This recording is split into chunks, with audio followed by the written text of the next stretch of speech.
தேர்தலுக்கான வேலைகள்லாம் ஆரம்பிச்சாச்சு, தொடங்கியாச்சு. 6 மாதத்துக்கு முன்னாடி தொடங்கிட்டோமே. தீவிரமா தொடங்கியாச்சான்னு ரொம்ப தீவிரமா, பயங்கரமா.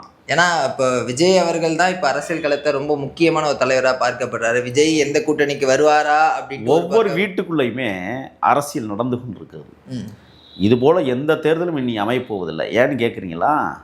இங்கே செத்தவன்லாம் நீ ஓட்டு போட முடியாதுல்ல. 97 லட்சம் வாக்காளர்கள் நீக்கப்பட்டிருக்காங்க. இப்போ திருப்பியும் இந்த மறுபரிசீலனையில் உண்மையானவர்களையும் நம்ம தமிழக வெற்றி கழகம் கொண்டு வர துடிச்சிட்டு இருக்கு. எல்லா இடத்துலையும் வேலை நடந்துகிட்டு இருக்கு. இரவு பகல் பாராமல் வேலையை நடத்தி கொண்டிருக்கிறார்கள். இப்போ ஆங்காங்கே என்னென்னா, வீட்டுக்கு வீடு வேலை செய்ய தொடங்கிட்டாங்கல்ல. பொறுத்துக்கொள்ளாத திமுக கும்பல் இப்போ என்ன செய்யுதுன்னு சொன்னால், அங்கே இருக்கிற பெண்களை எதிராக்கணும்னு நினச்சி துடிச்சிக்கிட்டு இருக்காங்க.